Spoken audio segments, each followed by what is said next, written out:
Sa pamamagitan nito ang laging inuutusan na bata.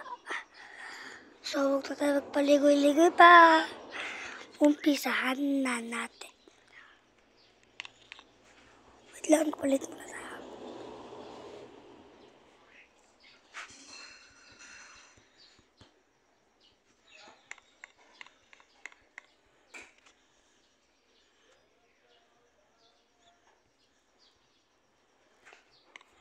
Isang araw, ang batang nangangalang na Ella sa buong Brookhaven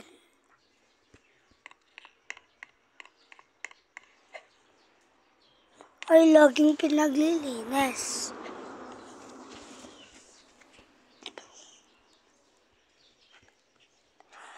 Ang kanyang anak naman na nangangalang Mikmik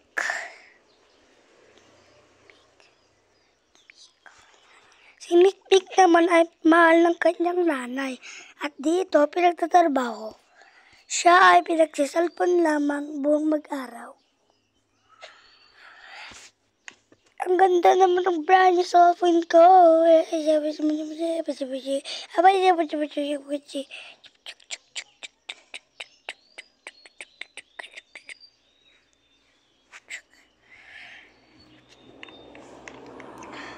At habang ito ay siya ay naglalaro. Sabi niya daw ay, Ella! Bakit po, inay? Magtinda ka na nga doon. Ayun na po. At habang siya ay nagdadait,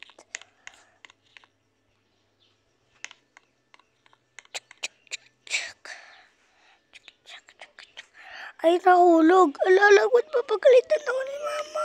Kailan yan?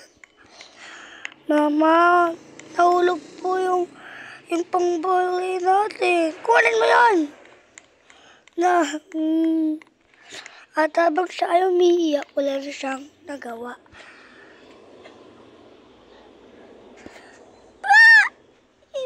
At ang pagkaisip niya, nagsabi sa kanya, tulungan mo ako.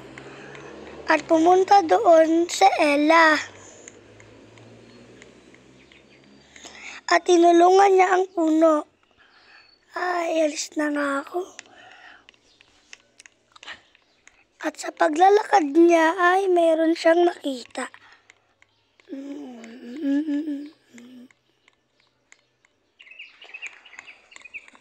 Ito ay si Nanay Holly.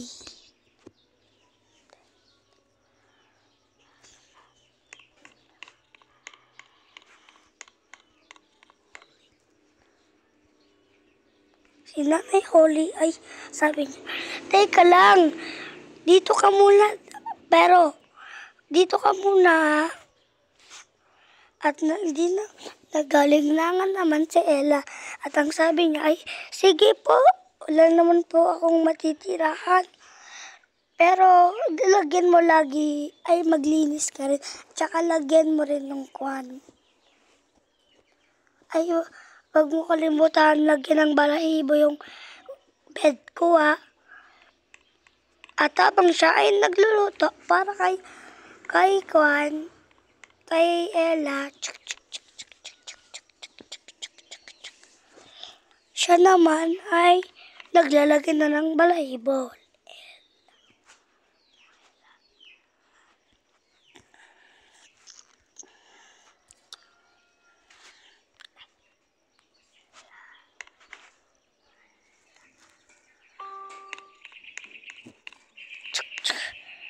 At ito na ang balahibo.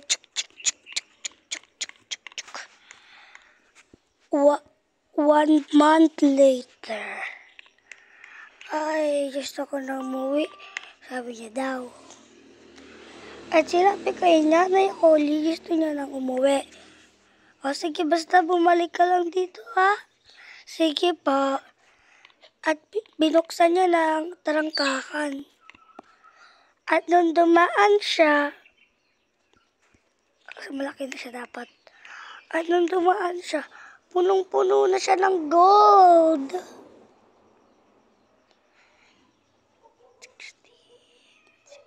natin.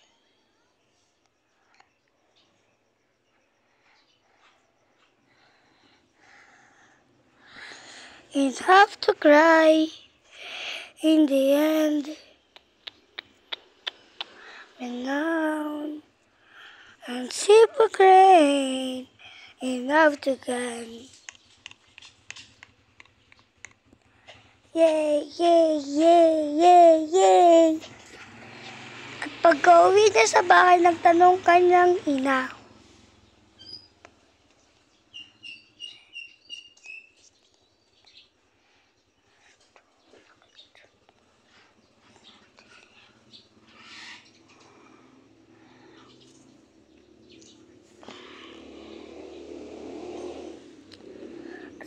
Anak,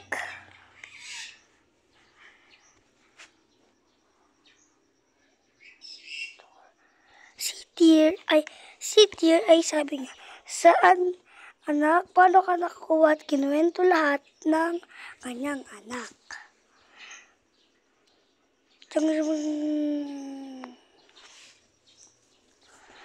At pinapunta niya rin ang kanyang anak. Sino ba yung anak niya?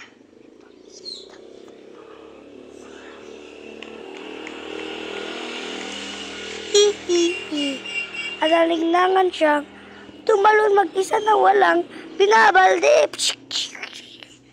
Pagising niya, tulungan mo ako. Tulungan mo ako. Si Emma ay walang pakalo. Nawawala kay mga nails ko. At lumakad siya ulit. Dito daw yun, sabi ng kapatid ko. Para marami na akong gold. Wait lang.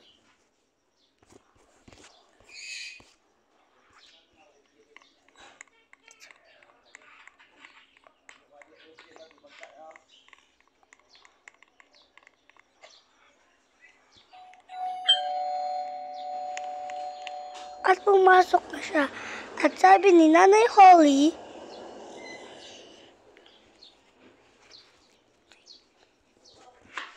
huwag mong kakalimutan lagyan ng mga kon ko ha. Okay. At nagluto na siya ulit ang kagayang ginawa niya.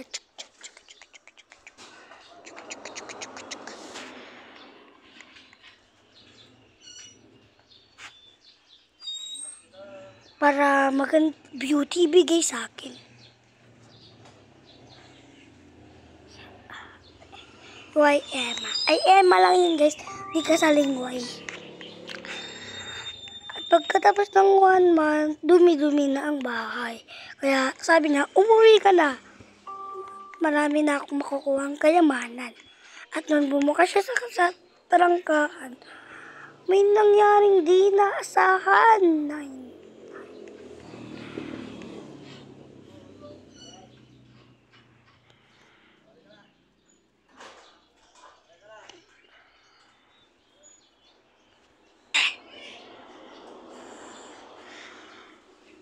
Pagkabukas niya,